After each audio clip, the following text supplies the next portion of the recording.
to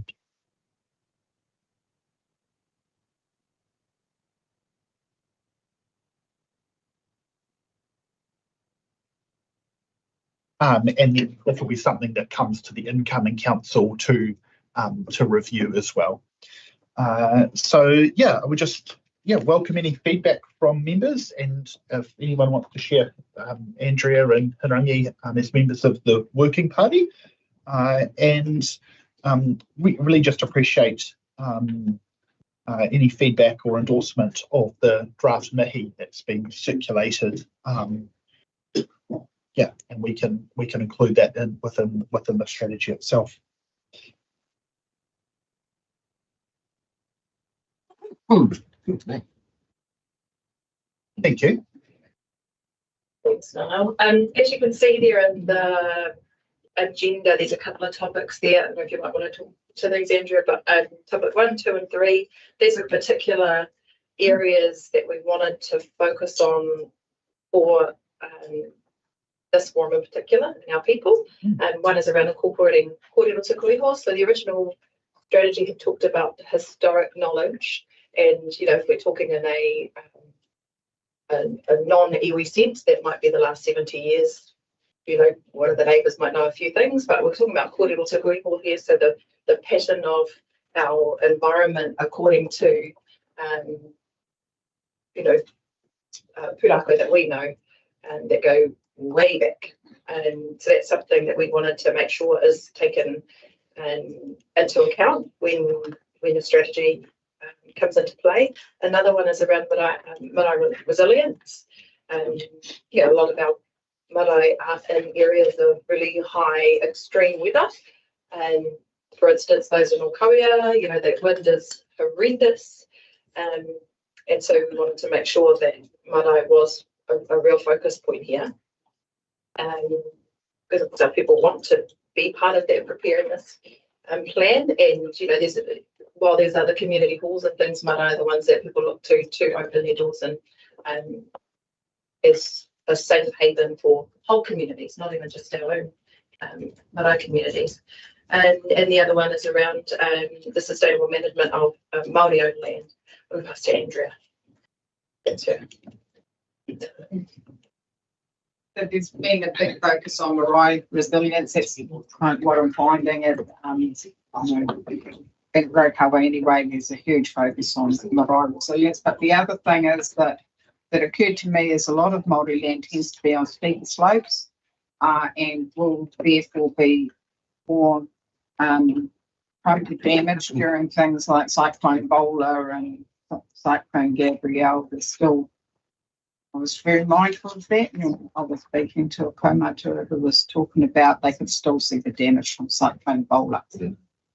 So there are ways of managing land that reduces the chances of that sort of damage happening. Different land uses, there's emissions trading scheme, there's a number of opportunities there that I think that whānau would be pleased to be given access to. Or have the way sort of smooth for them to be finding what those options are. So having some advice will be very valued. So while it's not a big, I haven't seen it being a big topic, I think it will increasingly be a topic of interest to whānau as climate change progresses, assuming it goes the way the scientists are saying it will. That's the plan. That's what I'm thinking.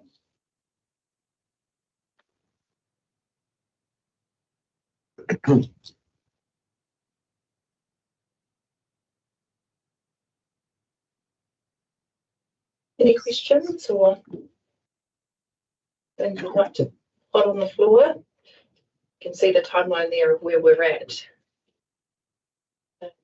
Niall, we're on schedule, eh?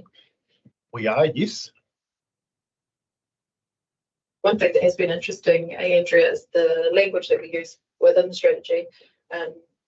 Not everyone is particularly in agreement about the fact that climate change exists. So the language that has been used in the strategy is very much around preparing for extreme weather instances, no matter whether it's climate change or man affected by man or whatever. It's like there is no doubt we have had extreme weather patterns occurring, and so this is the plan. This is the resilience strategy.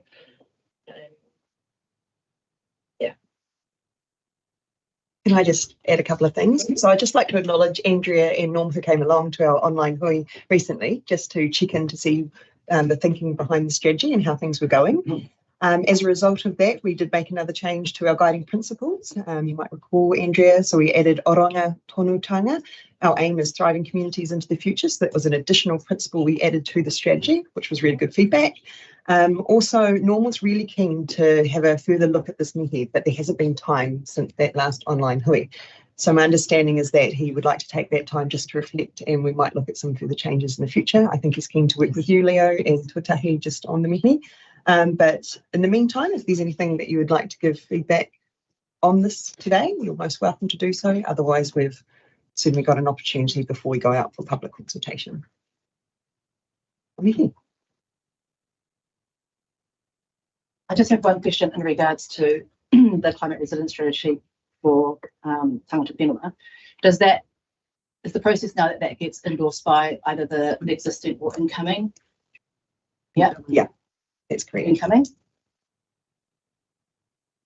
And I'm just going to raise that, so Mihi will wanted to kind of contribute to, we're on the timeline, so wherever we get to with that, I think the opportunity just needs to, exist.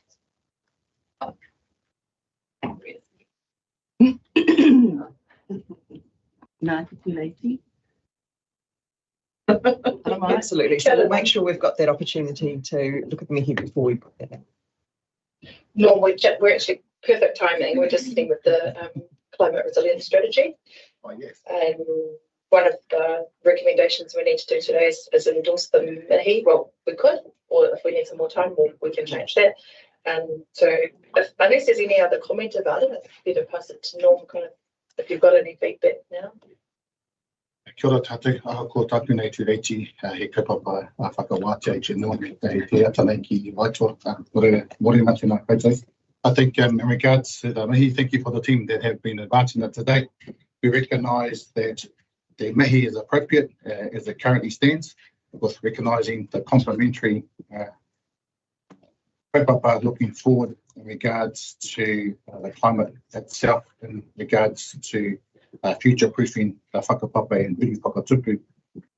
So at this stage, I think it was okay to endorse it, and then if we can wānanga around a complementary mihi to support it, was the discussion that was had. But A complementary one to go to preclude it, or or an additional one. But kia tātou te mana, koe tuku te whakaari whakaohia ki newa. Okay. Oh, kia ora mātou. Papa, tutai aki mihi ana tini kia koe arama. Papai aki nana mai ki roki tēnei whare, tēnei kaupapa. A mana whenua, nā koe, tēnei pote ki a koe. Ko te roa ngā maunga tapu ngā ora tapu ki roki a nā kota, nā kota. From an inside perspective, for Horupu, these kinds of statements and visions that lead our strategies like this base, I guess, our tikanga right at the very beginning of the process. And for me, as a councillor in council, it's handy to have these kind of statements to swing conversations off as we work through the strategy at an operational level. So I endorse the fact that we have a nice whakatauki, simple, that reflects a lot. And so, yeah, just wanted to acknowledge Matamata-Piako for bringing that to the fore and allowing Māori representatives to use this as a way to bring our kaupapa into the operations of council.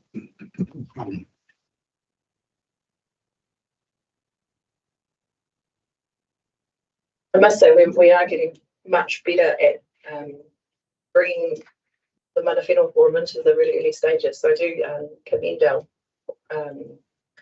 kaimahi for that, making sure that that is done nice and early. And for those who haven't been at this table for long, we were always brought in very late in the piece. It's the story of our lives, and other organisations too. So it's very good to see us being proactive and making sure that mana whenua are included right from the get-go. So there's been another real positive change with our processes.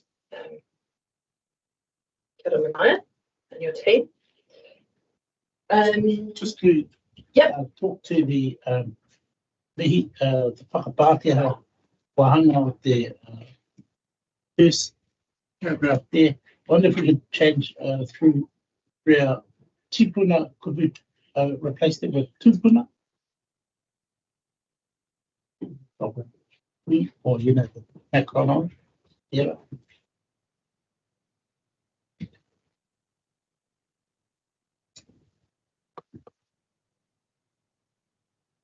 So that was first. So dialect. Maybe joint dialect.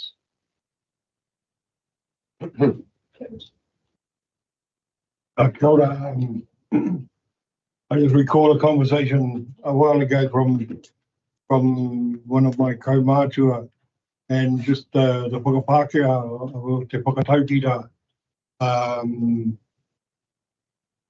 ko waira e hiko I whakamurira. Ko te mea translation that was given to me was, I go forth into the future with my past spread out before me. I'm not walking backwards into the future. Difficult. She was like that. I find it hard. I'm sorry. I find it hard when you're walking backwards into the future. And I respect that whakatauki. But in these times, there's been so much change, and I do wonder if Watty's got a point there. Because there's just been so much change from the time when Māori landed here to how the environment's been modified, and how it's changed the pathway. But yeah, I do like what he suggested. I know on all the sites or most of the sites with whakatauki, they have this whakapākehā, this translation, but it was just something a lot of my kaumātua brought up with me quite a while ago about that whakatauki. That was what who walks backwards into the future. And just to recognise that, unless we're MJ Fox, she's back into the future. Just in terms of being helpful, there's lots of translation, and that's a beautiful one, by the way. Yeah. And I know that I think it might have been whoever at this one, there's meanings behind lots of different translations, and they all kind of mean right. But what one do we actually land on? That was a beautiful one. But in the future, in history, when our people met Cook at Mercury Bay, the Pākehā were rowing their boats backwards, and our people looked at them and thought they were goblins, and they must have eyes in the back of their head. So whether you want to be known as a goblin or not, there's another thing is it's not right to us. Yeah. They were rowing their boats backwards, which was unthing to us. Yeah. And we thought they were goblins, and we were quite afraid of them. I like this context. Yeah, so makes sense, doesn't it? Would you just to repeat the mihi that you just? Okay, we go forth into the future with our past spread out before us.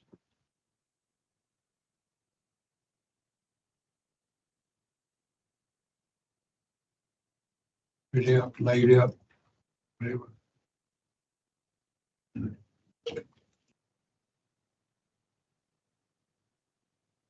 So we would like to change that. We got Is everyone in agreement? Happy to change it. Often there is a direct translation and then there's interpretation. Yeah, Correct. it doesn't change any of the whakamātanga underneath it either. So If you've been informed by the past. yes. No. Yeah, I was just going to endorse the translation that's been shared and to recognise that the essence and the mode of the whakaaro in the team doesn't change the tune of the deal, but happy to move into it. Beautiful. Are there any other changes to that, to the mihi? This is just a print thing, but when it says whakatauki line proverbs, I kept reading I. Is that should just be in brackets or yeah, cool. And same with Tupuna.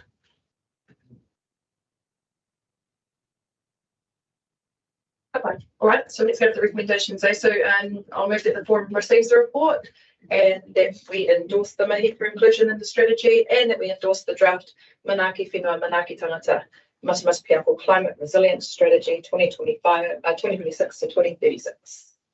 Would we just like to incorporate within that perhaps And the changes? the changes that Endorse the mihi for inclusion in the strategy with the amendments. thank you. And second love, all those.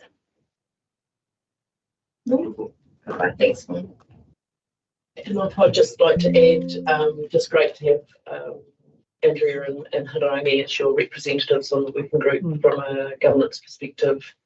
This is great that we're working together. Thank you. Thank you for the input. Madam Chair, just want to add, we're happy to tautoko from a proxy point of view, the climate change work. I've been doing quite a bit of work with Waikato in terms of their climate strategy, so happy to be a third wheel when it comes to those discussions. Just the total for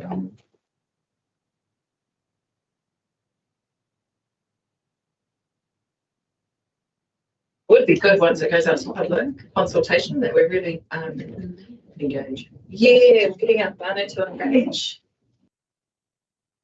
I mean, to our rangatahi, climate change, climate resilience is not a foreign conversation for them. So really pump it up, make sure that they're engaging. Yeah. And Laura and Niall again, or just Laura? Just Laura, this one. Cool.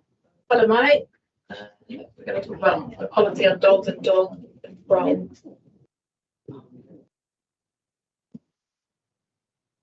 Laura.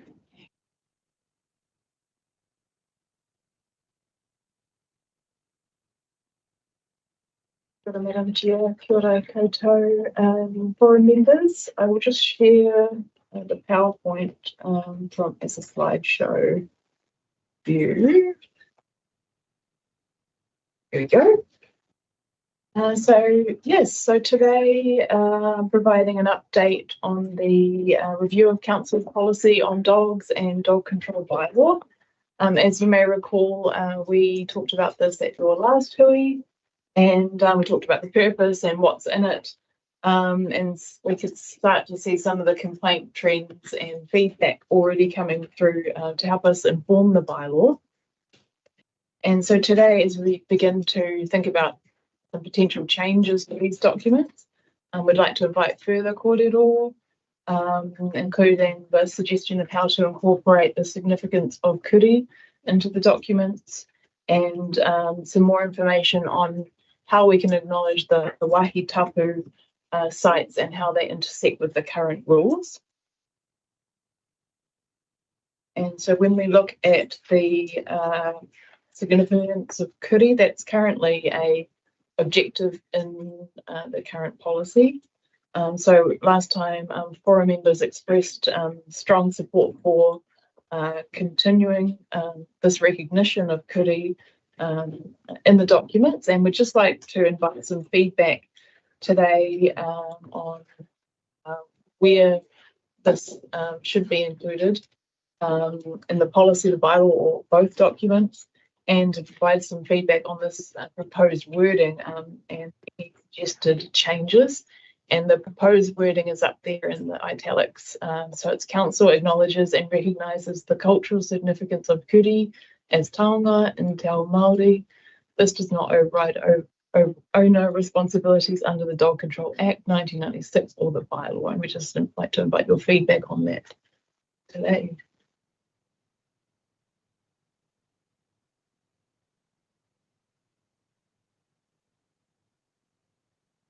Anyone's got any feedback? If you weren't here, that was just the discussion. The original bylaw had said a line about. Yeah, it's currently in the policy. Yeah. As an objective, but it's not worded like an objective. Nothing to it. It's just a statement. Yeah.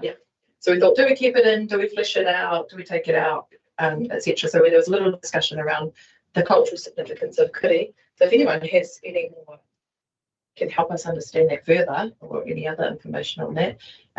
One story, one pūraka that came to mind was about Raukawa and the birth of Raukawa, and the significance of the kiri in that haere. And so if anyone has any other whakaaro on that, it would be helpful.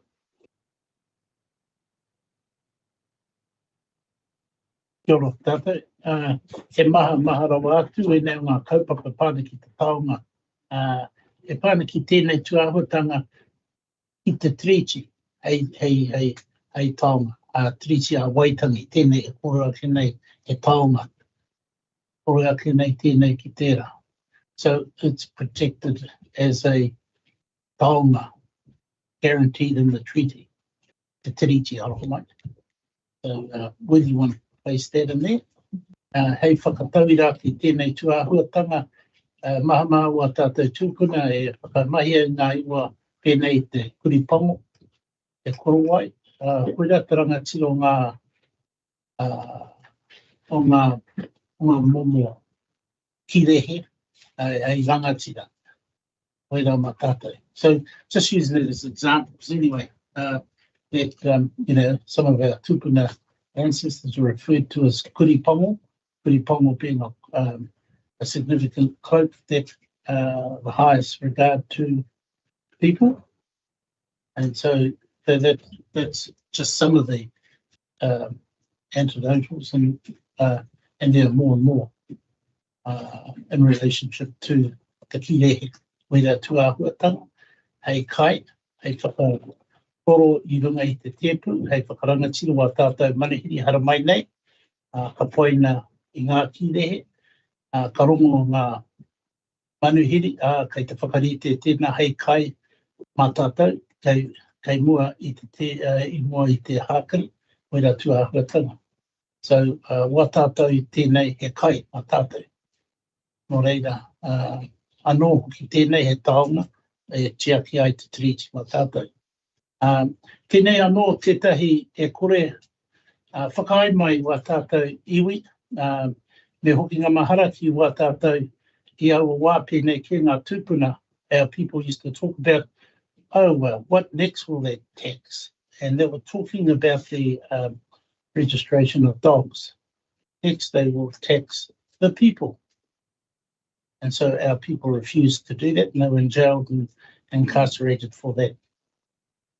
So wera tuahuatanga, those some of the settlements, treaty, etc., examples. So he tino taonga wēnei tuahuatanga. So I just think we just need to place that there in the line there to find that referred to and metaphorically used in very nei tātou I te rangi nei haere kuri nō ki te hui nei. Kore whai take. Enga, ko whai take tātou I roti tāhuatanga. Koe anō, tēnā kutu. Kia mai ki tautoko ko kōrero Engari he raruraru ki ngā hau te rārangi. This does not override owner responsibilities kei runga te turi Dog Control Act ne. Koina te rere pētanga o te turi Pākehā Dog Control Act, me te tiriti, me he taonga, he rerike, he whakaro rerike ki a hau. Yeah. I endorse what Matua Mike shared, but at the end of the day, when you have a sentence that says this does not override owner responsibilities under the Dog Control Act 1996, the level of recognising taonga and te ao Māori it's subversive.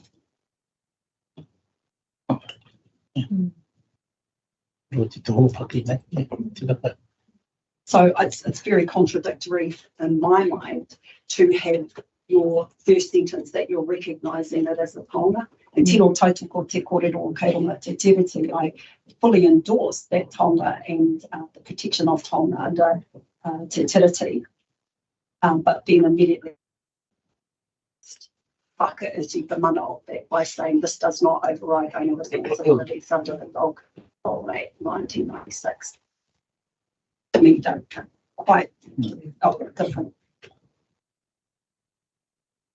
That's the question then, how do we balance the safety of people?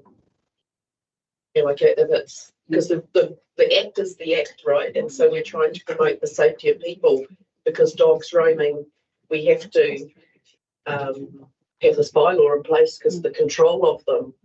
And because there's quite a few dogs in our towns and villages, and how do we balance that in this situation? So I'm putting it to you, I don't have the answer because my response to that, Your Worship, is what makes you think that Māori recognising kuri as taonga doesn't achieve that?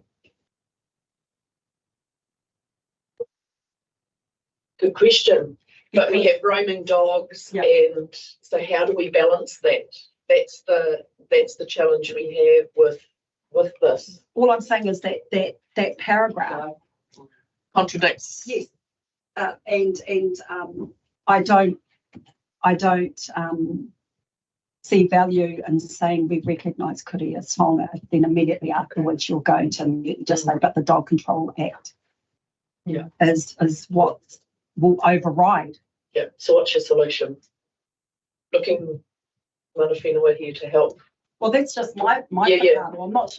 This is but you may all know agree. I don't know. But how do we achieve the outcome? I'm asking because I don't have the answer. I don't know. Probably just the part dealing with the responsibility, the owner responsibility under the controlling, rather than the does not override. Override's quite strong, isn't it? Yeah, you just take out the override because you're considering that you're overriding the taonga, and you take that out by this responsibilities in line with the responsibilities of or something like that, you know, when or penalty. I just think from a practical sense, that statement's going to exist whether it's there or not, in terms of the realities of the legal system, right? So I would suggest removing it so that it doesn't whakaiti on what the taonga is, because if that's the issue, if that's the real issue, that statement's going to be applicable to be applied anyway. It doesn't have to be restated there. No.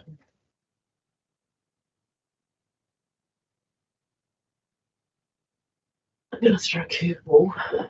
Please excuse me, I don't want to offend. But we do have cases I've read of with the SPCA and things like that when things have come up, and how people sometimes use early as their right to, and when they've come up against the dog control laws.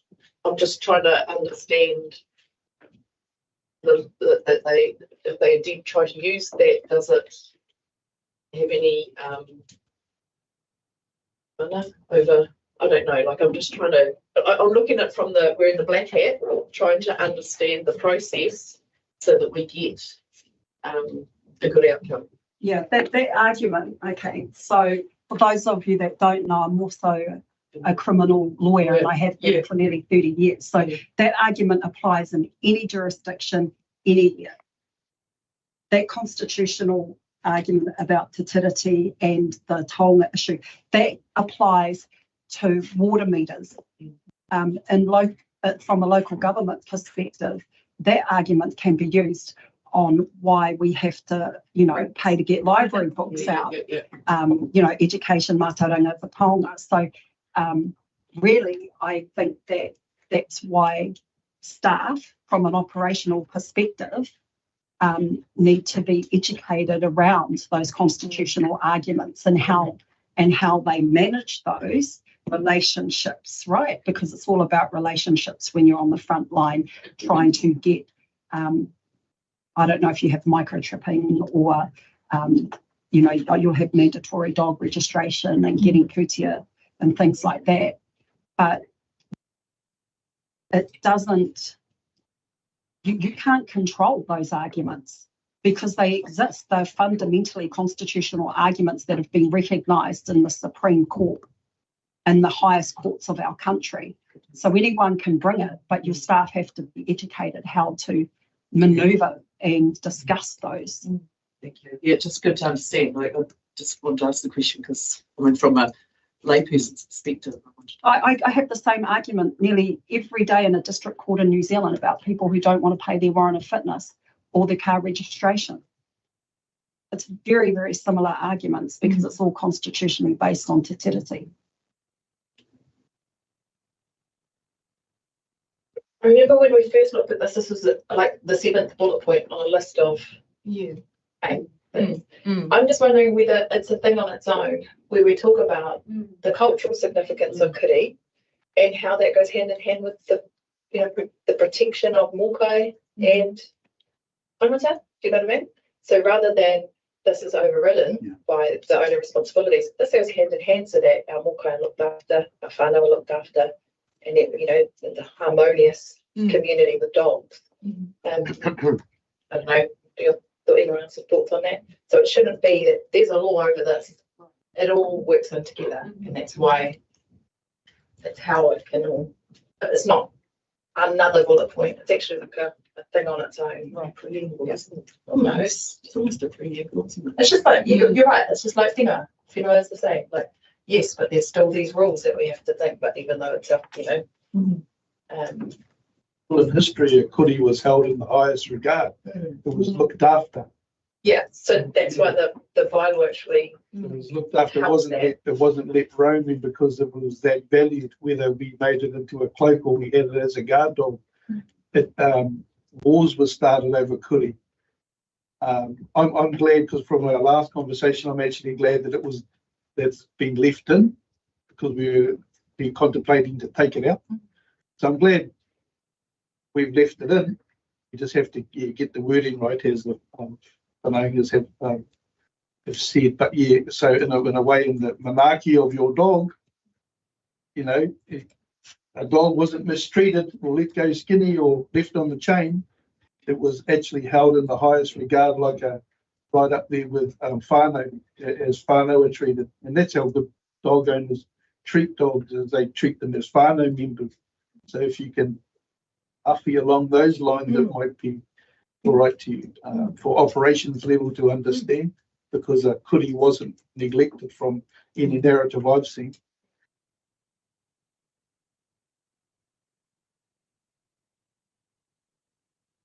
Yeah, you're right. That's exactly how our staff should handle those corridors. Yeah, that's why we're making sure that your dog is looked after. Even though the breed doesn't exist today, but it's in the sense of a kuri and what it means in a whānau structure, right?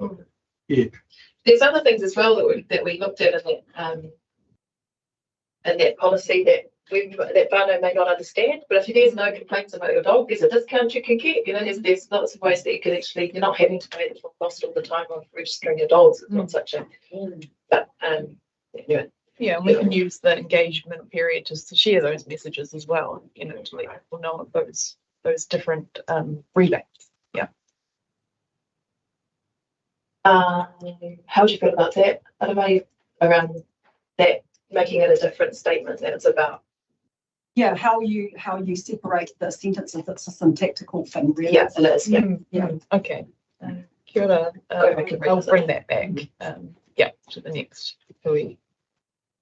Cool, thanks. Okay, so the recommendation is that the report be received and that any further feedback, which is that stuff, we'll go revisit. Laura? Yeah, there was just one other thing about the wahi tapu areas. The way they currently intersect at the moment is that like Te Araha Maunga, for example, is a leash control area. And the Laura popped light on. Tamihana, the Tamihana Monument and First Tower, that's the whole grounds there is a dog prohibited area. But the other areas in our district plan are not covered by the rules because we can only put them in place for sort of public places. So I just sort of wanted to hear any thoughts about what else we can do to ensure these areas are protected through the bylaw, whether it's a reference to wāhi tapu or any particular areas that the forum would like us to acknowledge in the bylaw. Just I think our bylaw is quite silent on that at the moment, so it might be quite good to do some more work around this for the updated bylaw.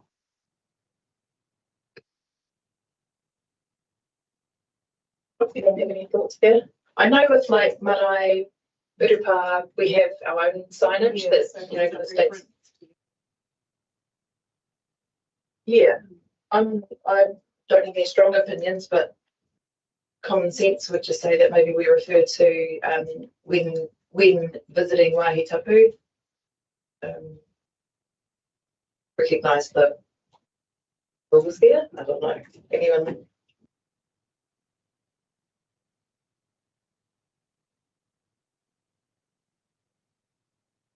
You know, observing the tikanga of any wāhi tapu that you visit.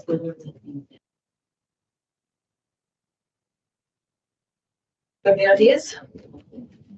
Do you have a database of the wāhi tapu? And has this group endorsed those? Are there any more that need to be added to it? When was it last reviewed? Did you collect the information from specific iwi settlements and things like that? No, haven't got to that stage. What it was taken from is the district plan. So what's recorded currently. Yeah. Okay. Yeah, schedule 2 of the district plan. Yeah, I attached it to the agenda last time. I can recirculate it. Oh, it depends how far you are on needing to resolve that, because I was just wondering when it was last reviewed and whether or not the because to put wāhi tapu on there would obviously go with your district plan. Yes. And if there are others that are missing, exactly, then it won't capture everything. That's but right. I do agree with the inclusion of wāhi tapu. I just don't know how up to date your district plan is.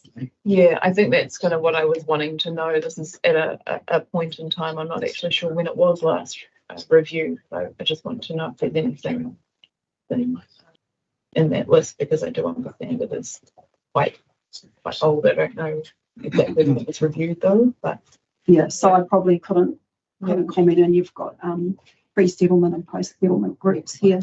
Yeah.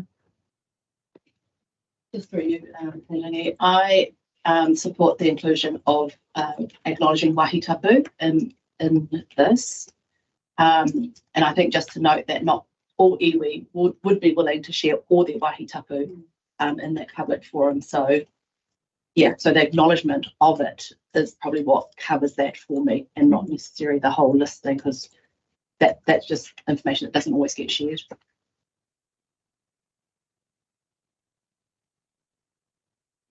I just share a whakaaro as well.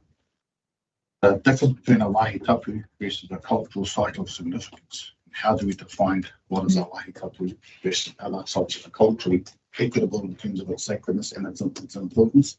It's as an interesting example, is a particular past site that I have been working on in the past in Pirongia, and there are sheep all over it. And it's a past site, and they're there for a particular purpose, and they animal do what animal do. Interesting is that also for wāhi tapu, to allow sheep to be there for a controlled purpose, grazed. So I also support the acknowledgement of the cultural importance of a whenua, be it a wāhi tapu or a cultural site of significance, because in some situations it's equitable when it comes to mana, whakahaere, te whānau ki te whenua, and managing the respective control around it. So are we okay with just keeping that line in, but adding maybe some wāhi tapu and cultural sites of significance are within prohibited / leash control areas? Is that enough? Yeah.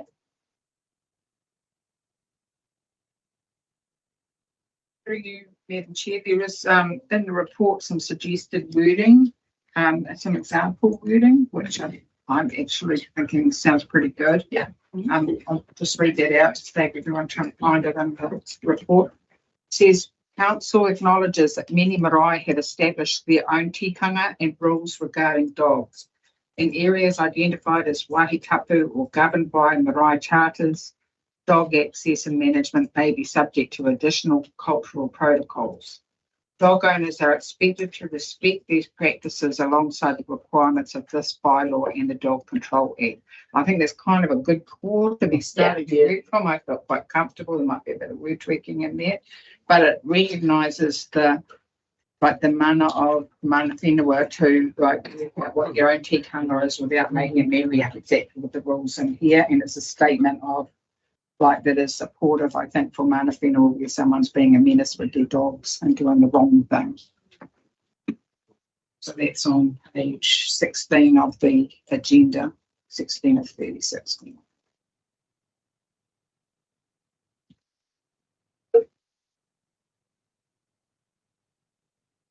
Yeah, that's kind of perfect.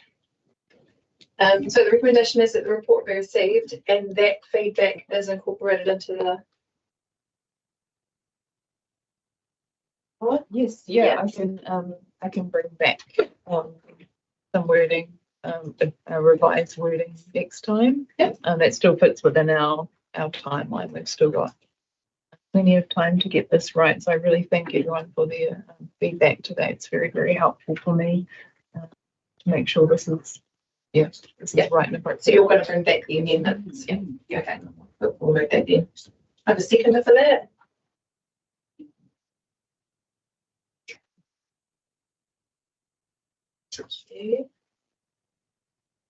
Thank you, Laura.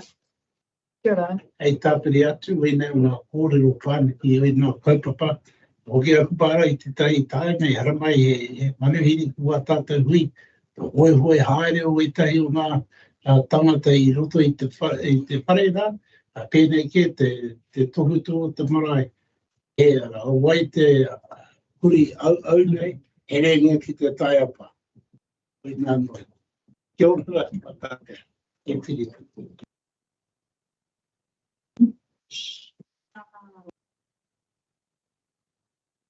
Yeah. That's today night. Land transport bylaw update.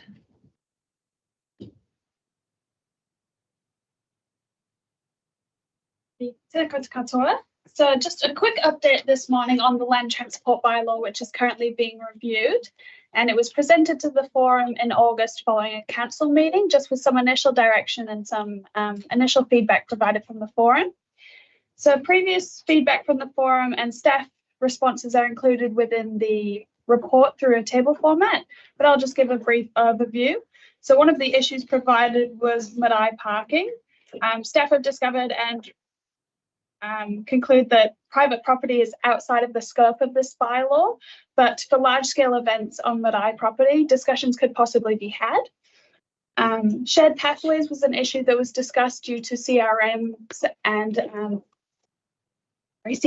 and any other issues that were brought up. So wider footpaths are currently being developed as well as a shared pathway schedule. So once that's further developed, we will have updated maps that will be provided onto the website following adoption. And then parking near urupa and fast traffic and speed management. So fast traffic and speed management are outside of this bylaw as it's currently handled under a register through New Zealand Transport Agency. So it's outside of the scope of this bylaw for us, and a full parking review is currently outside of the scope of this bylaw. But it could be for future consideration as well. I will just note that Council did adopt a cemeteries bylaw in July 2025, which could account for some of the issues. But we are welcoming any feedback on consultation methods, and I'm happy to take the report as read and take any questions or feedback.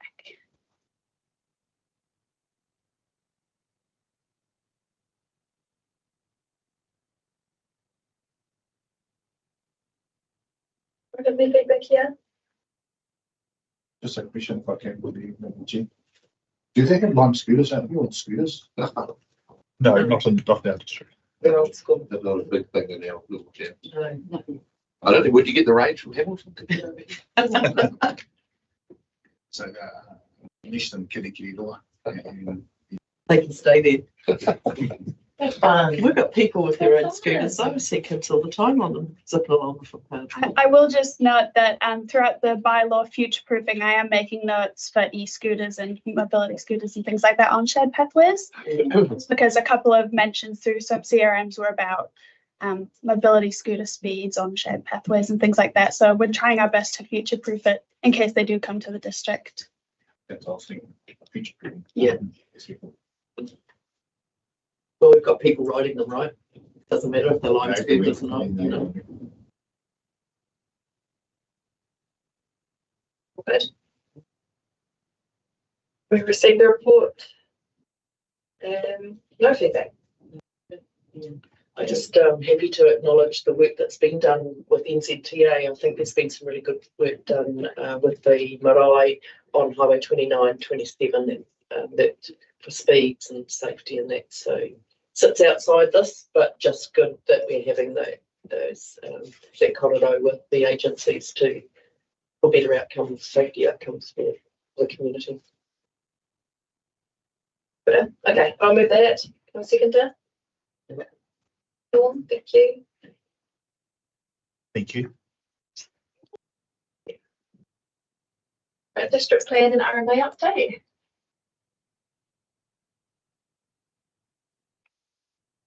This is Yeah. This is Fiona and Nathan, not Jeshri. Got it? Got on. Yeah, Jodie's not feeling very well today, so you've got me. And so the district plan update is just taking us through the sort of main changes that have happened since our last update, and our recommendation is the report be received. You may be aware that the government amended the Resource Management Consenting and Other System Changes Amendment Act sort of at the last minute and introduced the plan stop requirements. So we've got a little bit of a summary there that the plan stop requirements don't apply to private plan changes. The council's no longer able to implement the national planning standards. Some plan changes can still go ahead if they meet the automatic exemptions, and there's another option for council to apply for an exemption as well. So in terms of how that affects our current plan changes that we have, we've got plan change 49 Waharoa, and we've currently paused work on that plan change, and we're coming to council tomorrow with a recommendation to apply for an exemption in respect of that plan change. The National Planning Standards plan change, that basically the government has said that they want councils to stop work on what they've called unnecessary plan changes in light of the new resource management reform. So we are proposing to council as part of tomorrow's meeting that plan change 61 isn't notified, but we are proposing that there are a few of the matters be included as other plan change and minor matters, which we're seeking council endorsement for an exemption. Plan change 54, Papakainga. Just a note there that there is a new national environmental standard for Papakainga, and that is anticipated to be gazetted at the end of this year. And after it's gazetted, then the council has 28 working days to work out how it affects its plan, and then the NES will come into effect. We have private plan change 55, Fonterra at Waitoa. That plan change has been approved and became operative on the 1st of October. And then there's private plan change 62, Calcutta. Effectively, the proponents of that plan change have resubmitted the plan change, and it is of a smaller area than what it was previously. and staff have been reviewing that plan change, and it's out for further information. We've also identified that we need to do some work on a growth strategy, and we are currently looking at the project planning for that, and we'll be working more intensely on that in the coming months.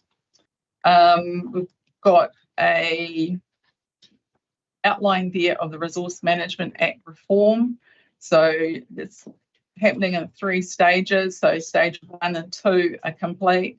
Stage 2 is partially complete, with the national policy changes taking effect at the end of the year. And the new Planning Act and the Natural Environment Act, we're expecting the bills at the end of November. And so there'll be a submission period after that. And I understand the government wants the new bills to become law by the middle of next year, before the central government elections. So we have also received invitations for mana whakahono orohi agreements, and we've been working in terms of an update from what's in here. And over the past week, we have had quite a few meetings, and a number of people sitting around the room have been part to those meetings. And we're working forward in terms of a process to ensure that those agreements and people are involved with them. And yeah, so we just had an initial round of meetings, and we are looking towards some additional meetings at the end of November. Is there anything else for that? No. Okay. There's also Future Proof. They're involved in a couple of studies at the moment, which we are part of. One of them is the Hamilton to Tauranga study, and another study related to retirement villages. And just got an update there from the Hauraki Golf Forum, and understand that this week actually in Parliament, the Act is set down for, the bill was set down for its 3rd reading, so I assume it's going to receive royal assent soon. Yeah, and that's effectively the district plan update.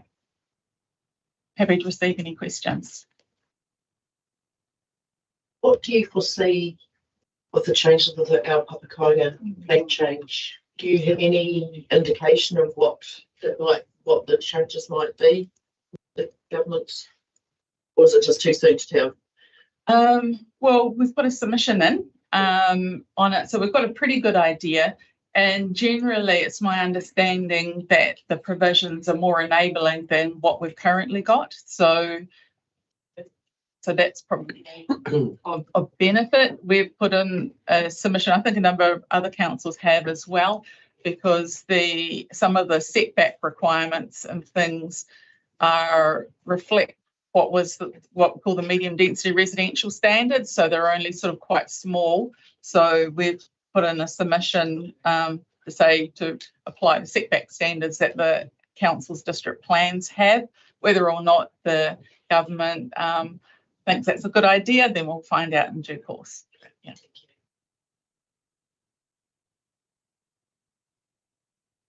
What happens when the Waharua plan change is exempt? What then? So yes, the process is that we put forward a exemption application, and then the minister considers that, and the minister can either approve it in full or approve it in part. And so once that happens, then the council's sort of got the I suppose the green light from central government in terms of going ahead. So we would then, as council staff, be preparing the plan change and moving forward with it.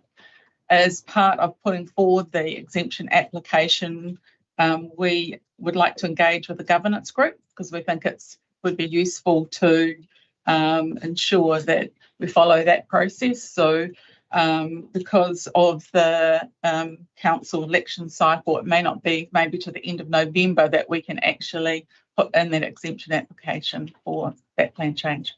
But also understand from talking with MFE staff that, as you can imagine, they've got a backlog of applications, so it may take a little while to find out where our application is and whether it will be approved or not.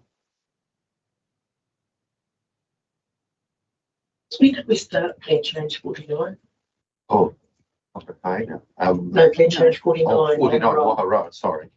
Ellie, have you got it? Yeah, because it goes back a long way. A while ago. Yeah, and that's the frustration that we have is that, just to put a bit of context, is that when we have private plan changes, our own plan changes get put aside because we didn't have staff to keep working on them. So, and then of course it got caught in COVID, but we've done a lot of consultation on Waharoa extensive, and we're so close, and then to have this probably is a little frustration. So I guess it's going to take longer now if there's a backlog at sitting at the QMP and council decides to go through with the extension. Yes, I mean, we can't really do any further work on it until we find out from the minister. So I think if we have the opportunity to move forward with the plan change, then it makes logical sense that the council puts the effort into moving it forward, because the once we get into the resource management reform, then the plan then becomes a deemed plan with a regional plan. It makes sense that it's as the plan changes as further through the process as possible, because that's the document is sort of not subject to review so much. So I think if we get the approval to go ahead, then we'd be working quite hard to ensure that we move forward with that. I mean, obviously, we've only got so much staff and so many resources, and we've certainly got interest from private plan change people as well. So, yeah, but it's a busy time in resource management space at the moment. Yeah. So you, regards to the importance of the Matamata-Piako agreements, from a mana whenua point of view, dealing with many projects across an area and the current challenges that we face for many months now from central government. What's your view on what your impacts and the effects on mana whenua engagement in terms of the reforms? Well, I think from what I understand about the resource management reforms, then the government has committed to basically incorporate within the new acts or bills the treaty settlement, anything that's come out of a treaty settlement, and mana whakahono rohi. So my understanding is that those two elements of key engagement with mana whenua are going to be incorporated into the new bills. So, and I understand that is, a key reason why mana whenua are quite keen to move quite quickly with in terms of establishing the mana whakahono with council. Over the past week, Tuatahi, Manaia, and I have been around to talk with a number of different councils, and some of the processes have taken quite some time. So some of them have taken a number of years. So we're hoping to be in a position where we can move forward with that sort of understanding and those learnings to move forward a bit more quicker for if that's possible for the mana whenua in our district. Just to close with that, and again, acknowledging it's a korowai, it's another layer that protects the integrity and interests of mana whenua and all things that Aniki te taia, and to acknowledge the work that's been done and referencing other projects that have gone swiftly or otherwise. The fast track is a kupu that's been used on many applications, and it applies to the protection layer of those there that have settlements versus those that don't, but having that layer to protect te mana o te wai, te mauri o te wai, te mauri o te whenua and mana whakahaere when it comes to our kaitaki values, notwithstanding the fact of precedence of the utility of one thing when it comes to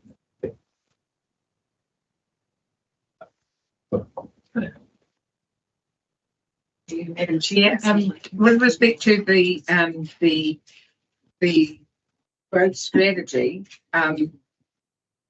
Raukawa's got some particular interests that we want to be engaged with Matamata-Piako as you develop your growth strategy. been attending the Future Proof Ngā Kare Waka Hui, which all the members of the forum are invited to, is because since Matamata-Piako was added into the Future Proof sub-regional area. And I joined in there because I heard like Hamilton. I was involved in Hamilton to Auckland in the previous life, and now they have the Hamilton to Tauranga growth corridor they're looking at, and I thought, I bet you that's going to be smack dab in the middle of the Rokawa Takiwa, which it is. It goes from the PRE roundabout through State Highway 2029 and across Kainai from there, but that includes Hinawera and Te Poi. And they're looking at growth opportunities. So it's across through there. They're looking at Tiro, they're looking at Tauranga as well. So like it's really seems to be quite a southern emphasis. So we want to be involved, and we see issues with respect to the infrastructure and the soil quality across there. Lots of our LC 1 and 2 through here. So just giving you a heads up, really, that we would like to be consulted. Thank you. Thank you. How was that? What do you perceive there? We're still sort of finalising our project planning and consultation for that, and I'm sort of wanted to catch up to Tuatahi about that as well. So certainly, as I say, we're busy in the resource management space at the moment, but certainly hear what you're saying, and want to sort of develop the strategy and partnership. So yeah, let's make sure that korero happens. Yeah.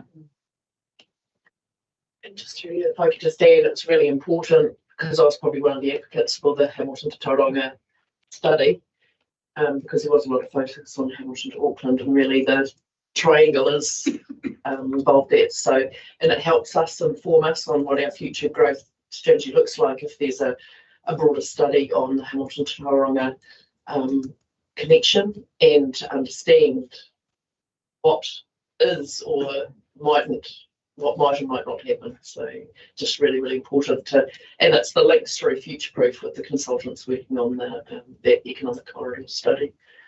But I think it's a wise, very wise piece of work to do in encompassing. Certainly, Andrea said, State Highway 29, the Commonwealth, Kakaro, Pasaturi, Te Pai Te Maunga. Significant is Mahirarangi, Raukawa, and we are very wary that anything could happen to our maunga, and it's in our back door. We have a meeting next week with NZTA and the council to see what the solution is. We have no idea where they're putting the motorway. We've put our hard copies out there, and my solution to slow the traffic down is right on Raparapi Road, put a roundabout there, and it will stop everything from coming down towards our marae. But it's next week, so we've got to see what happens. But kakaro hard.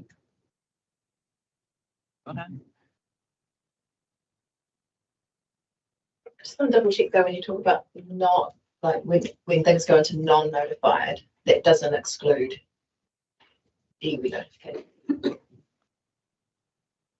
doesn't it? So, are we talking about plan changes, or are we talking about plan changes? Yeah, there's just the mention of when that they could become non-notified ones. So non-notified means no notification. I guess there's typically consultation in terms of key stakeholders. So we might discuss it with key stakeholders in terms of influencing the provisions associated with that, but non-notification means just simply that, non-notification. Yeah. Does that mean that the mana whaka Whenua Arohi, does that come into play there? It depends what's in that agreement. So I guess the purpose of those agreements is to set out operational matters, and so it might talk about circumstances where iwi is consulted.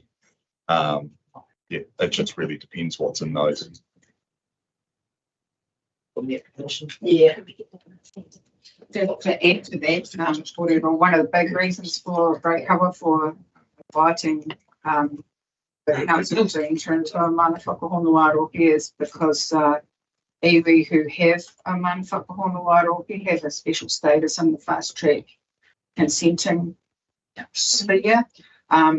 If you don't have a mana whakahono wairohi or a JMA, then you get like a very limited time period from when the fast track application is lodged and then the panel's hearing it. It's about 4 weeks or something. It's really short. It's not enough time to go out and get cover from whānau without anything. Whereas you need to be, if you have a JMA or a mana whakahono wairohi, then the applicant needs to consult with you prior to lodging the application. So it just gives you that, like, it's a real consultation opportunity rather than a, kind of tick box exercise, basically. If I can just add to that, I know we get it. We get a report from council with council consent received reports. So that's available to everyone because it's got in the non-notified as well. I think we get that monthly. Was that covering what? Every 2 weeks. Yeah. So that covers what you're sort of saying around the non-notified. Yeah. Yeah, because I've just looked at the one that we've received and there's non-notified notifications there, but we get it every 2 weeks. Yeah. So that's every application. That yeah, exactly. Every application. So it's available to iwi to request. Okay.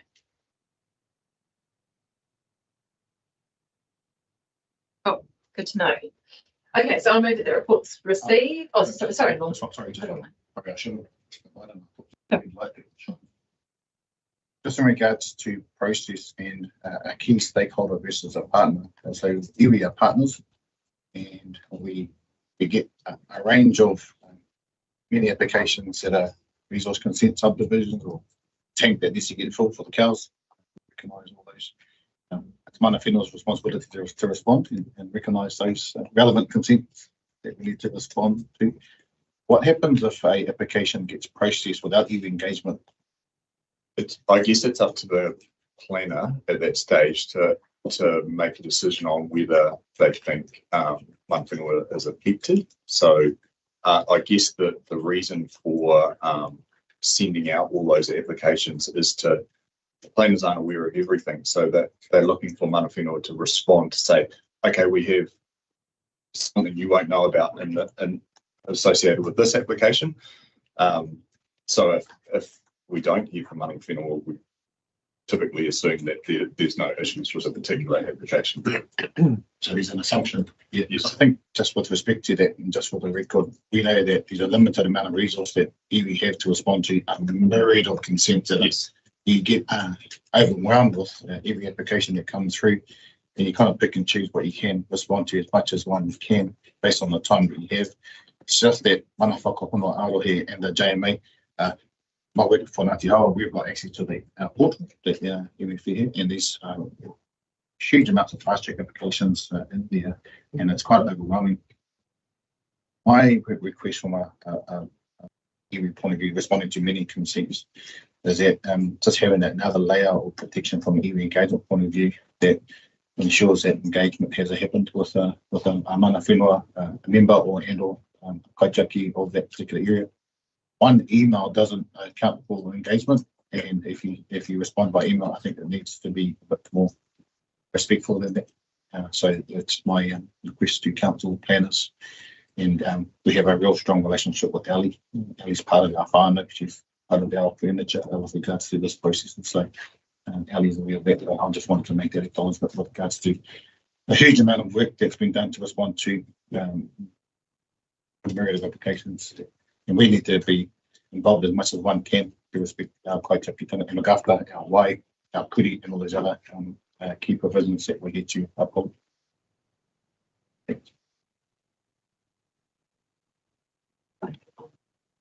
Right, I move that the report be received and the feedback received too.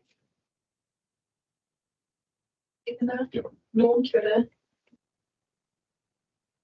All right, thank you. Thank you.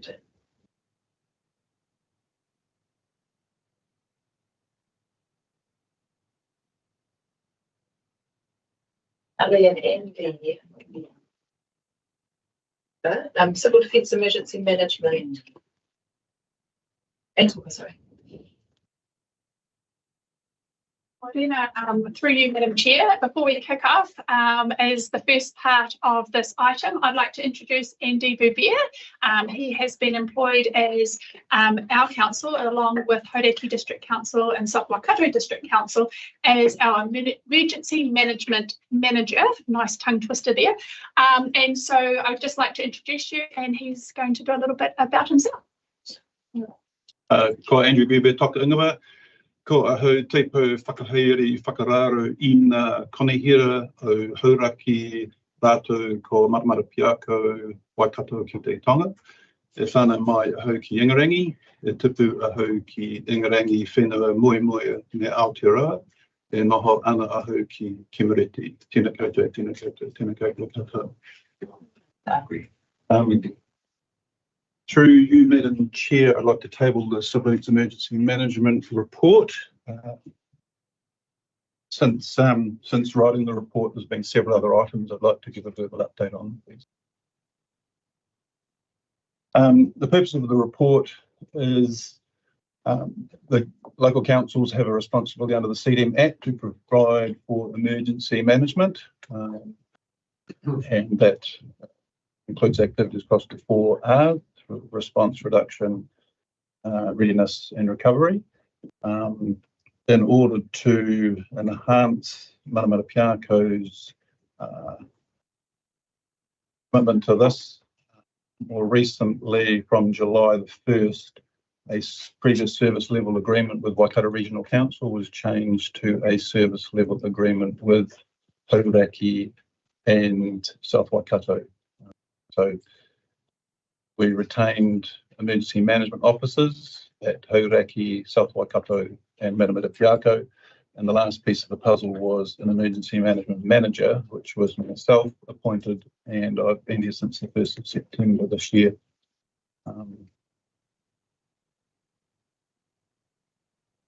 In terms of our local work program, we're undertaking operational readiness activities and response plans, and I'll just ask Toka if I can to update on a chronic plan. So operational plan 3 has been in Whenua for a while, which has been a bit of a pinch point. The current update is that we've been in contact with their site managers. They had a shutdown during the September period, and now we're trying to basically sort a date for when we can do a site visit, go through, find out what we need to, and make sure that not only that their emergency response plan correlates with the Fire and Emergency New Zealand response plan and also correlates with ours, so we know that if there was to be a factory failure event, whether that's a gas leak or explosion, we know basically what it is that our role is going to be playing in a FENS-led response, and if it does start to escalate, at what point do we look at taking over? So currently trying to understand the date.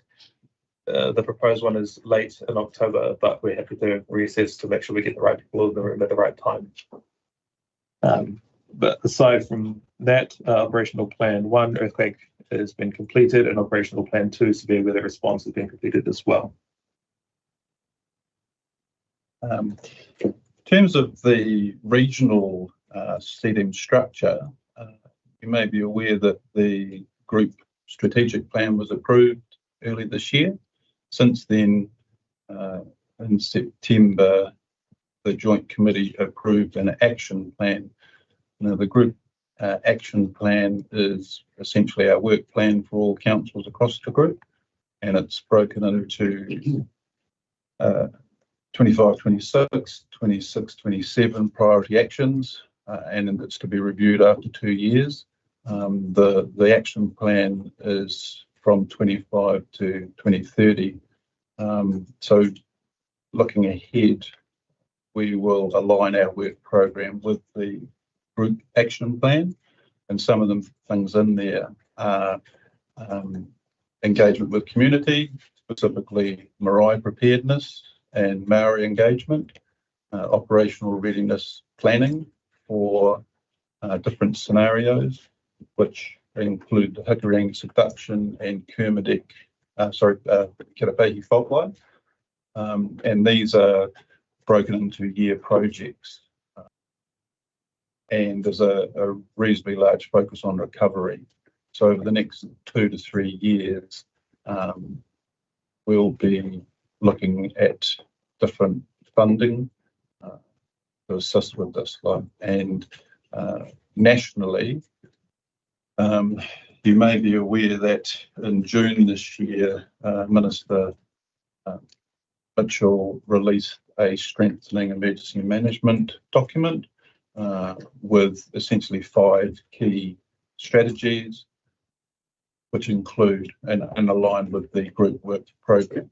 And one of their strategies is seeking funding. So perhaps from 2026 there may be funding streamed for some priority actions, which are community engagement, empowering the community, and iwi Māori, resilience building and preparedness. And more recently, on the 25th of September, NEMA, the National Emergency Management Agency, did a lift and shift essentially, and are now aligned with the Department of Internal Affairs. Previously, since the day of MIPTEM, Ministry of Civil Defence, they've been aligned, sitting alongside Department of Prime Minister and Cabinet. They're now with the Department of Internal Affairs. I don't know that changes anything. They will still remain the operator, the steward, and the assurer of emergency management in New Zealand.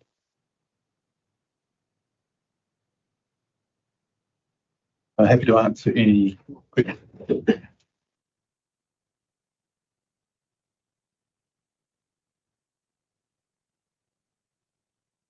Thank you, tēnā koe. Ka mihi mō tō pepeha hoki, he pai ki te rongo I tō ngako I te ao Māori e pāna ki te reo, no reira, tēnā koe, and Rautira tēnā koe. Just want to acknowledge your pepeha and introduction into te ao Māori. Thank you. Appreciate it and acknowledge that. Just in regards to the marae preparedness, is there any energy resilience strategy within that? And the reason why I speak to that particular matter, given Gabriel and the lineage across Aotearoa, marae are resilient too, and people gather to keep safe. And that's the purpose of the marae, is keep safe when you have haka and a hongi. With respect to the marae as a korowai, whare whakaruru. Some people are also providing solar energy preparedness in terms of ensuring that there's energy for those sorts of that part of the strategy around energy resilience. Yeah, so something that we've addressed with the 2 draft plans that have come through, working alongside, well, Tūtai's led it with Ruku Moana Marae and Kaitamata Marae, is that we've kind of understood that there's no energy resilience plan, there's no generator ports, there's no secondary plans. So I've been in contact with Piako.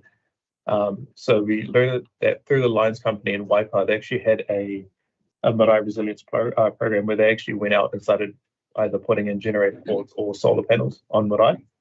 So I reached out to Piako, and Robin Towning, who's the lead contact there, she's given me basically a bunch of links to a bunch of different avenues. So Piako actually has a power hubs program where they look at targeting vulnerable areas. Working alongside Te Puni Kokiri, their scope is currently for Thames Coromandel and Hauraki, but with our last welfare coordination group, I raised this, that while we are not Hauraki or Thames Coromandel, we still have vulnerable marae, so how can we tap into that? So currently in discussions with Te Puni Kokiri to see what that looks like. And there's also some alternate funding. So there's the Marae and Public Housing Renewable Energy Fund through NBIE and the Community Renewable Energy Fund through EECA. I didn't break down the acronym, unfortunately, but there are some avenues out there. So I'm just trying to see what that looks like and how can we, I guess, get that resilience going in terms of power.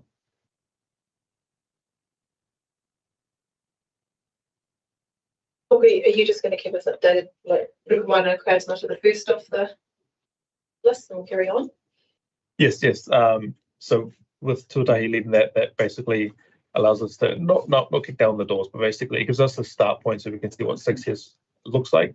The current marae preparedness plan template from 2017 is due for a review with the Waikato Civil Defence Group. So once that's put in place, we can start branching it out. But it's a bit of paper that kind of tells us what you guys already know, but we don't know what you know. unless we share it, but we'd like to branch out from moving on just from those two and try and encapsulate all active marae that are going to be either supporting the community and also supporting the community if they just want to understand what our role is, so we can demystify those. And what I didn't mention is that we've been working with Te Tūhono to put together what's called a Marae Ake workshop on the 21st of October. And that's to help demystify the roles of council and support agencies with marae and to understand what kind of opportunities there are for collaboration. So currently we've got MPDC, BRC, Kale Pompey, who is our Kaiarahi Māori for the Waikato Gmo, and Te Puni Kokiri involved to help start that corridor. So I'm unsure if those invitations have come out, if you guys are aware, but that is in the works as well. But yeah, we'll keep you updated as we go, and would like to engage with you guys more currently. So hopefully it's not just through a quarterly report. You should hear from me a lot more often, and hopefully between then.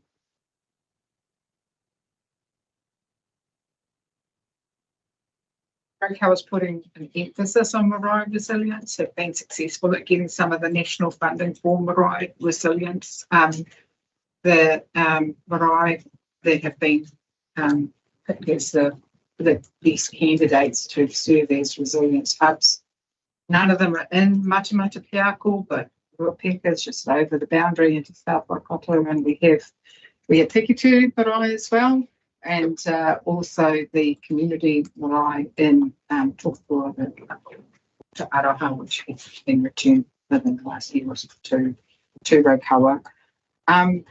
So I noticed Rokawa was mentioned in here as being invited to join the CEG, but have you been working with Rokawa in terms of the marae resilience program? And we've done a lot of marae assessments to look at being having a baseline of 72 hours of independence in terms of energy and water supply. So have you been working specifically, or are you interested in coming and talking?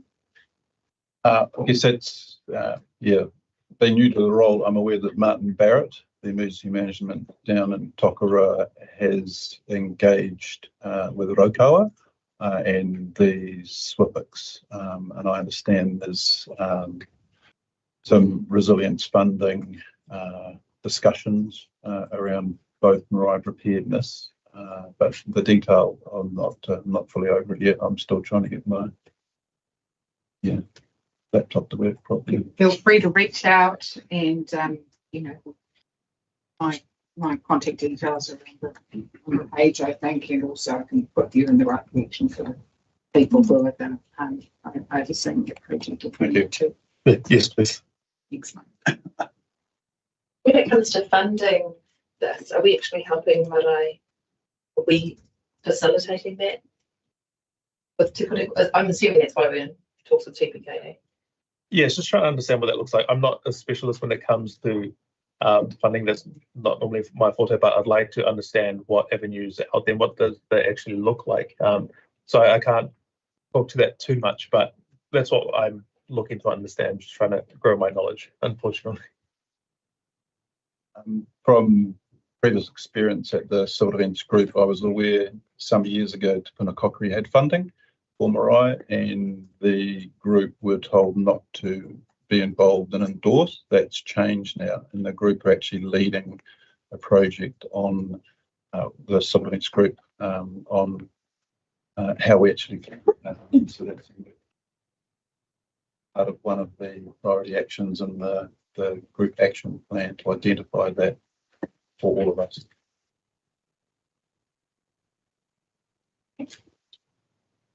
Thank you again. Just in terms of those two marae that will become exemplars and or templates to be used elsewhere, I'm really keen to understand how they go.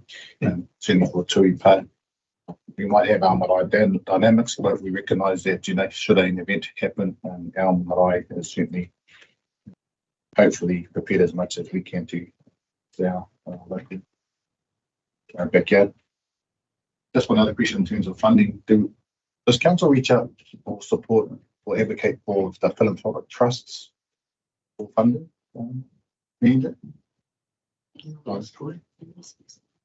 Just because I know Trust Waikato and other philanthropic trusts, they've got funding for lots of things. You know, in your experience, how the philanthropic sector can also support? No, I don't. It's I guess this has been, from my point of view, aspirational over the years since my involvement in it. It seems like it's coming to fruition. So yeah, there's, I guess, looking ahead, certainly the government looking at funding marae preparedness and community engagement projects specifically. I don't think that we'll see too much till next year. So yeah, it's not something I've been aware of, I guess. Thank you.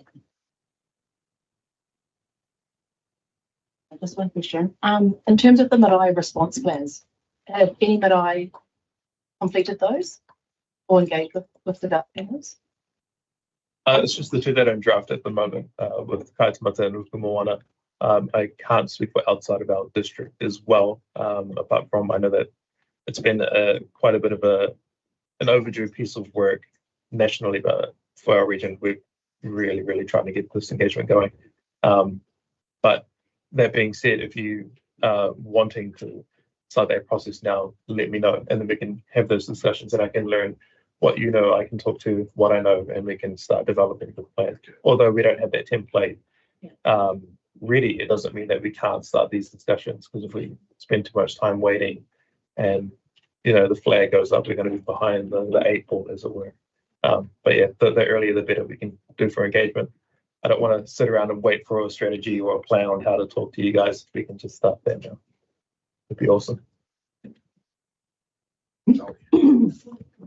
That also helped to clarify that response plans and the preparedness plans are one and the same. It's just called two different things. I was a bit confused there. Oh, sorry. No, so we have operational response plans that are based on our top hazards. So we identified number 1 as earthquakes. We have the Kiripihi fault that runs through the entirety of the district. Number 2 is the severe weather events. So we've gone with basically extratropical cyclones, so heavy winds, heavy rain, river flooding, that sort of thing. And number 3, we've gone with a factory failure event. So looking at ICSIM, Evonik for now, but it doesn't mean that they can't be tailored and catered to the other factories around the area. The marae preparedness plans are localized for marae that will have information based on a numerous amount of hazards and any sort of other things that kind of keep you guys awake at night. So if you know what your hazard scape is or what your issues are on the marae, and we can learn of that ahead of time, and there's not an assurance that you will be opening your doors to support people, but if you were to open your doors and start taking people in and helping support them, if we know what your vulnerabilities are, what your gaps are, what your capabilities are, then we know how we can support you to support the community as well. So yeah, it's two different things, but they kind of can work together. It's quite a challenge too, because we don't know which marae are actually going to be able to open, depending on the event. That's the always one of the things, right? Just really want to congratulate you on reaching out to Evonik. I think that's a really wise move. I know, Gary, you obviously live in that vicinity and you've mentioned it a few times, and I think it's really important that we have those relationships with the industry in our district to understand what they've got. Yes. Processes in place, and because the last thing you want is have our people end up in harm's way through an event. So that's great. It's really good to build those relationships sooner rather than later. I think that's a significant risk that we can mitigate by doing that. So well done. Kia ora, we had a hui about 2 months ago with 16 marae or raukoa, and every marae is different. It's about the wind, about flooding, about the roading. So we'd be so happy to get you guys all together as a event. It's really hard to do it as a marae because the volume of numbers of people. But as a iwi, we could all get together and solve this. My main problem again is State Highway 29. And with accidents up and down that road, our marae is open.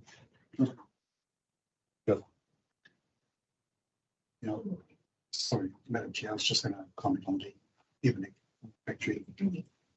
Failure. Clearly, one of the things we would like to understand is what is the potential of an event. What would occur in that event and how would that affect our community? So just early days. But yeah, it could be significant from what we hear.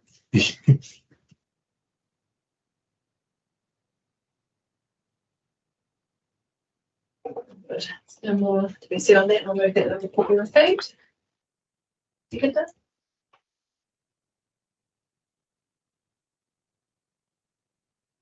Right, I've got the little, yeah, the last one now. More logically here. This is the work program. Thank you. Yeah,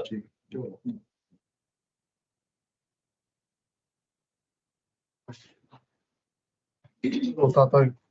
Yes, this is a standing item of the forum, but our work program, and noting that this triennium is coming into completion and potential for amendments for the next triennium would most likely be opened. So I'll just receive this report to be read. Any part-time.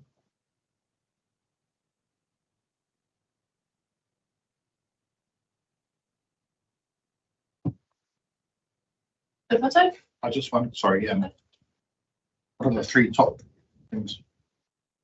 Yeah. If we can just, for some of those of us who haven't read it fully, just give us the high level overview of the key critical areas within the work program. We've had multiple discussions as a forum about what that might look like, and I think every time we've kind of had, yeah, it kind of fluctuates depending on external movements, and so every single time we've kind of brought this to the forum, it's really been trying to figure out what has been an aspirational driven force for the forum, and happy to delve into that a bit more in our Q&A section. Just to extend on the statement, we did our best to try and come up with an aspirational document, like to something similar within Kirikiri here, Matamata-Piako, that has the 5 of pillars of action, and we kind of end on it in concluding the document that aligns to the number one of those in their working group, the president.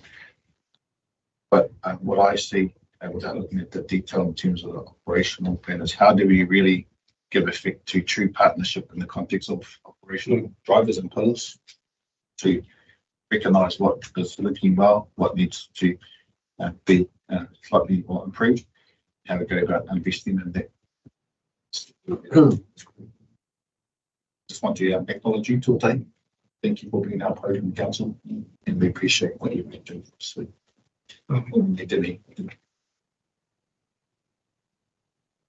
Good. Yeah, it's interesting what you said about the top 3. Like, what would be your top 3? I would love us to one day get to a point where we can look at the list and identify our priorities. It's wonderful to sit here and help council, but at the end of the day, we need to make sure that we're getting our outcomes that we're after for our people. So it would be great to look at a list like this and then go, cool, and identify our top list of what we want to focus on. This is good. The reds are things that haven't been. Got any other questions about that?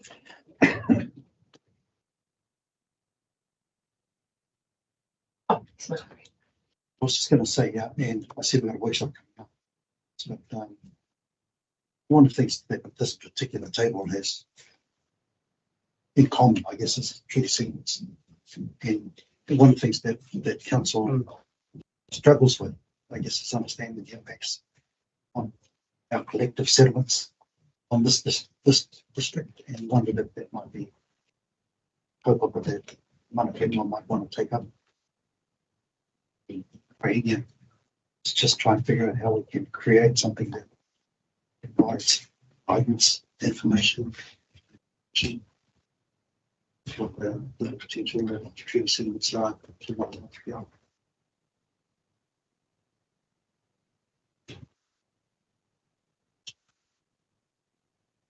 Right. Can I just extend on what Gary's whakaaro, and actually Rahiri Jim and Timmy travelled down to Wellington recently, and we headed into the big office for the beehive, and we signed our settlement, and just wanted to acknowledge our principal negotiators, Jill and others who led it.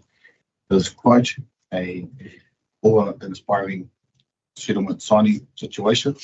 I recall Te Aroha Mahita, he said, signing the settlement is the easy part of the delivery, not expectations with regards to settlement and expectations of your people.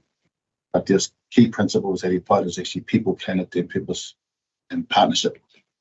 And partnership was the emphasis on all that. And so having attended a significant signing ceremony with our area, we do have an audience with our CEO to give him an update on settlement, because there's many lands within Te Aroha they come under Ngāti Timmy settlement recognition.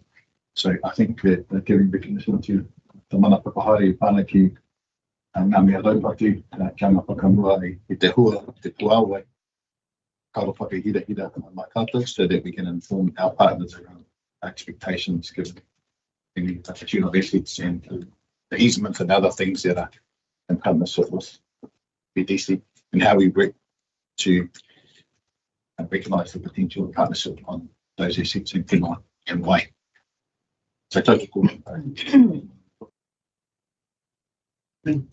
ultimately, we all have our own individual settlements within this district.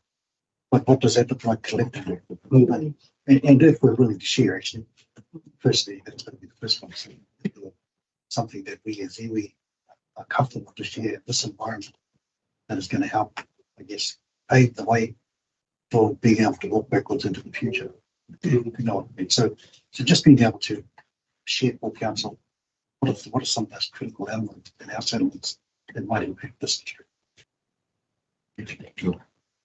Gary, can I just get some clarification in when you refer to council? Is that when you're talking about councillors? Because what I see, there's a little bit of a disjunct between councillors and staff.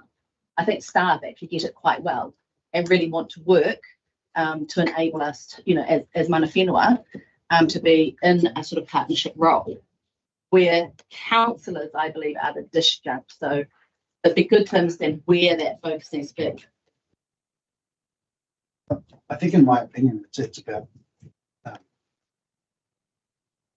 unpacking what the future impacts of these settlements.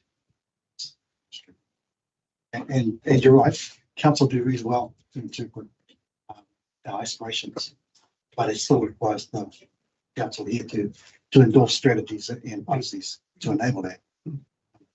But if we had something documented, created as part of this organisation or this mana whenua that says a range of things to make it explicit for council laws that come to sit at the table, that here's the potential, here's some of the aspiration, and just leave it as a document like that. It's, in my opinion, that's the best we can hope for at this table, to provide as much information as possible to incoming councils about the impacts of tree settlements.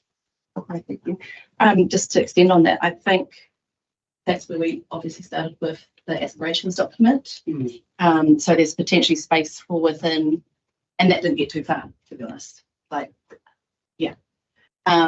there's probably space within that to identify what each iwi within the Rohe settlement potentially looks like. I don't know if we can probably weave it into there, and then that could be maybe part of the induction sort of documents for new councillors, because we always, we know every 3 years we're getting new councillors, right?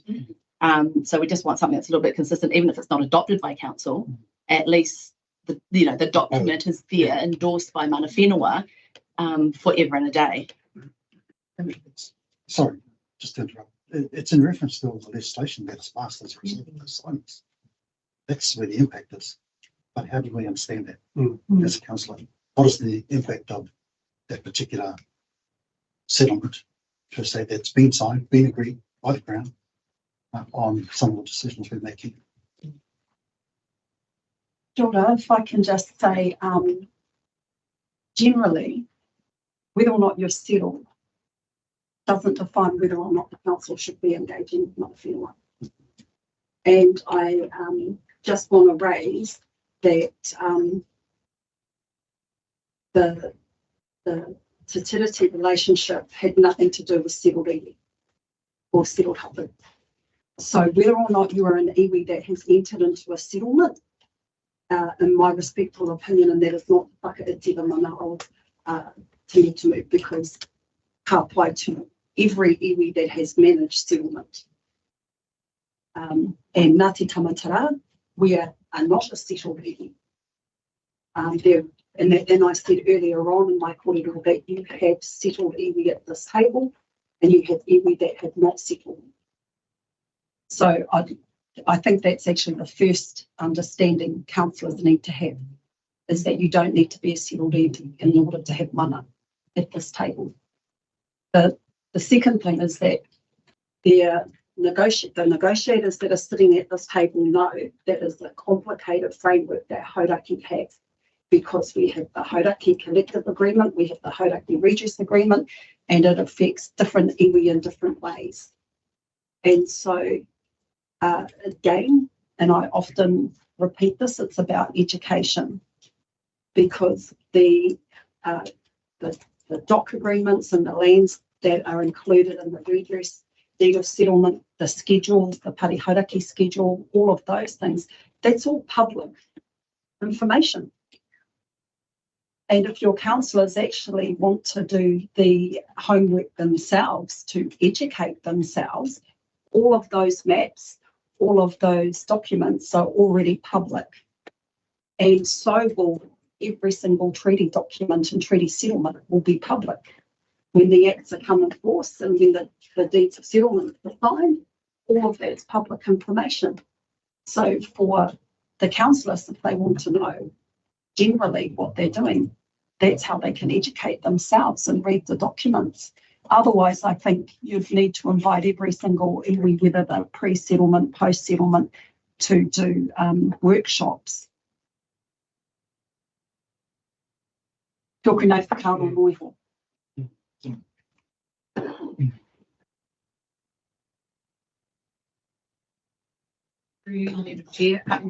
But I totally what you're saying, and I don't say this council does it. It is like we see there was some discussion earlier about the RM reforms, for example, and sometimes at a national level you don't get included if you haven't settled, and then there's like some pretty glib sort of statements of, oh, we're going to uphold and respect any treaty settlements that we have been. But we have the amazing Ashanti Neens working hard out on working at the national level and the engagement submissions. And she's really been pointing out that a lot of what happens in terms of upholding treaty settlements is they just mention like, oh, we have an objective of upholding treaty settlements, and then the actual things that are set within the law do not uphold the treaty settlements that are there. And I really feel that that's like for us, if you're looking at a work program, working in with council on the RM reforms and making sure that the treaty settlements really are respected within what happens, really are respected in terms of the responses that are being made to those RM reforms at the national level, really pack up and pay close attention to that. That's a huge thing for us in the upcoming triennium, particularly in this upcoming year. You know, we've been watching that in being one of the river iwi, the way in which it's just simply not what the Te Ture Whaimana is not upheld within a lot of the new legislation that's being rushed through, but very oversimplified. So yeah, we're watching for it. I really urge that this council does the same and picks up and works with mana whenua, works with we settled or not settled. It's not the point. It's about, well, it certainly helps if they uphold the treaty settlements that are in place, but also the it enables mana whenua, empowers mana whenua to be involved in the process. It's my 2 cents. If I might, Madam Chair, just to round up the conversation, I probably should admit that my comments were actually selfish, given that I am on council, and then I tend to look for every opportunity, every piece of information I can to hang my conversations on when I'm sitting at this table, so that all I'm doing is drawing on my own information, my own awareness of what's happening in the settling space.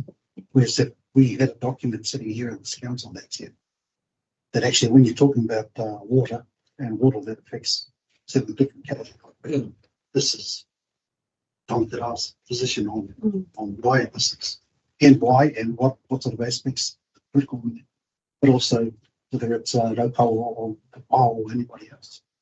So it was a selfish, I guess, request to put on the program because it just reinforces my ability to speak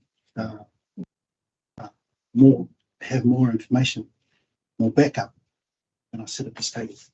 Council. So, where then? Madam Chair, I just want to acknowledge, Gary, that we understand where you're coming from in terms of being at that table and coming to us to try and, I think, help the councillors understand the value of iwi, not just in terms of what we contribute, but also the potential of the fiscal opportunities that we bring to our whenua. So absolutely, total what you have to say. And I just sort of wanted to acknowledge that we've signed in terms of settlement, but settlement takes a few years, right? So although we've signed and essentially settled, we don't necessarily see that value coming through for a while.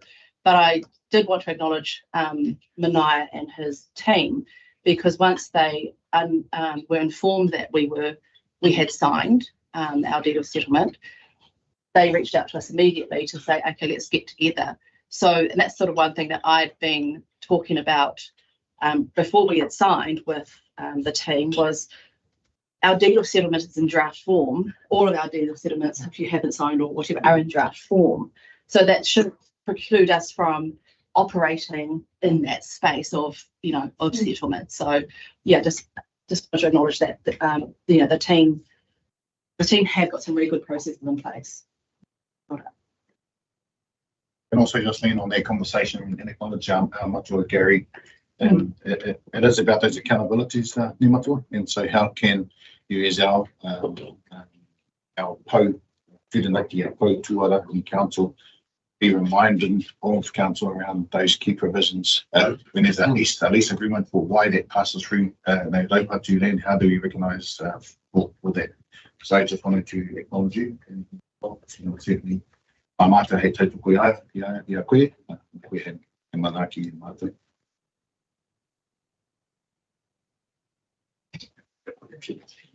This is going to lead nicely into our discussions later on around the heads of agreement and the aspirations, but the report is received. Can I set the seconder for that? Sorry. The whole it seems we're sort of talking about treaty settlements, and not specifically councils, but you've got government agencies and government departments. As far as the arrangements with the likes of DOC and with the likes of council, it's fine to sit down and I take up all the kōrero of that all those settlements and redress are public documents, and that if councillors would like to look more into it, they're there for them to open and have a look, rather than asking iwi to explain what they have in their settlement. But a lot of most of the relationship stuff in the treaty have been tagged to a treaty settlement, but the nature of them, with a willingness to participate, could be implemented at any time. And it just seems to be the treaty settlement wagon is something that these things have been pinned on. I'll just give a relevant example that seems to pop up and is current as well, is the Waiho River catchment. It's part of the settlement that is a governing body which with equal iwi and local government representation that will be managing from the Te Puna of the Waiho River, all of the Hauraki Plains catchments and all of the catchments right to Moihai. There's nothing in that councils, government agencies with a will to implement it could implement it. And what is concerning to us is that there's Waikato Regional Council, there's different district councils who want to put together a catchment management scheme. And this overriding thing is there, and if they wanted to use it, they could, but they choose not to. And in choosing not to, our concern for us anyway, is for Ngāti Mau, is that there's going to be, by the time we get our treaty and settlement in place, there'll be legacy agreements, legacy programs, legacy management plans in place that we'll be expected to adopt.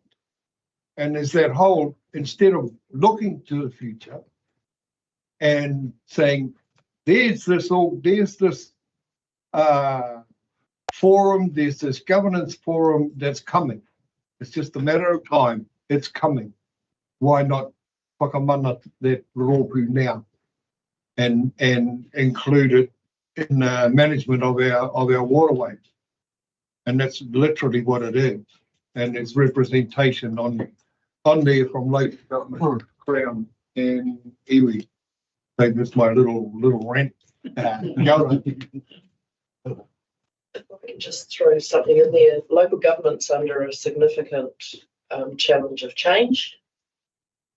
We've now got Waikato Waters Limited, which fortunately Hauraki, South Waikato, Matamata-Piako, when it comes to the Waiho, we're already joined up. So perhaps that's part of the future, is where we all sit together. But yeah, that's just the challenge I think we face at the moment, is the significant change. And just add that Gary's the only person that's guaranteed to be here after Saturday night. That's true.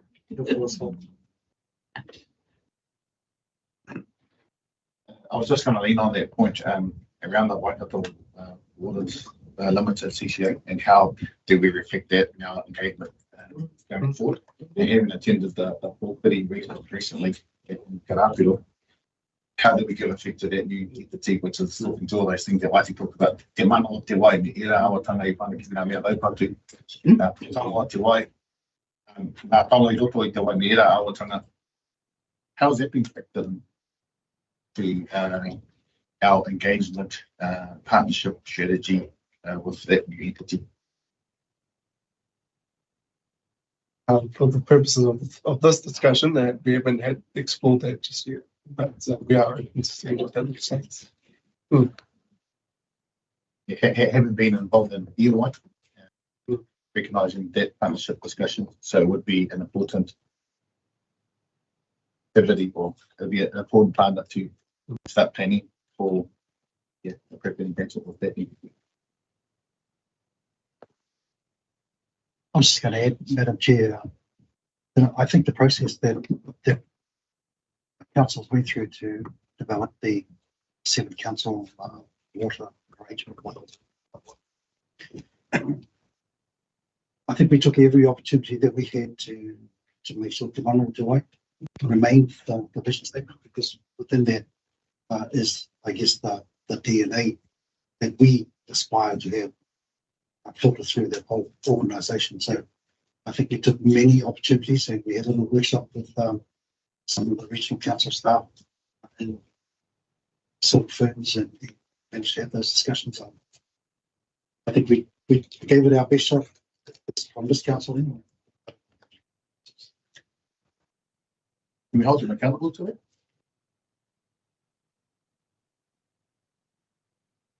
It's still in its early phases, so it's all political change, right? It's all at the whim of politics as well.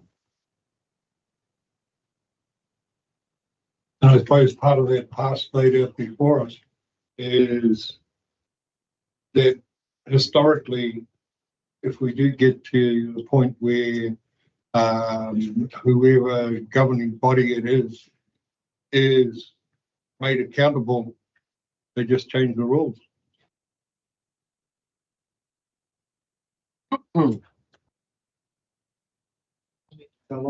Yeah. I just hear this update. So we're working currently right now with our staff at MPDC in regards to the Te Aroha water tape application. And we went for a bit of a tiki tour to the streams and the waterways that our community are beholden upon in terms of their way. And we saw lots of things, didn't we, Jill? And Jill reminded our staff around past sites, acknowledgements of history in the area. And we need to respond to that particular consent, and we're prudent and pragmatic when it comes to decision making, but we're also in a position now to actually future-proof Te Mano Te Wai in our current statement. So regardless of, as much as we can protect,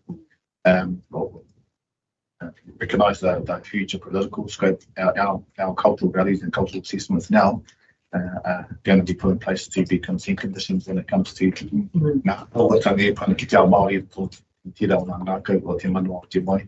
so there's an opportunity there where we're going to reaffirm our pou mauri, our pou taio, our pou atu I roto I tira awatanga, e pare I tira ara consent. So that's another avenue where, in terms of our strategy, I want to reaffirm that. And the other opportunity is our environmental plans and how we give effect to those when we get out of them. And therefore, Ngāti Hawa and others, that becomes quite important to recognise for that. And the other thing too, and I often say this, and many of us work in the taio space, it's about being a good partner. The fast track or the shortcut when it's on the fast track process, how that recognises for it. In many cases of the RMA itself has been quite a good process, Andrea, so that we can probably say important things to us going forward.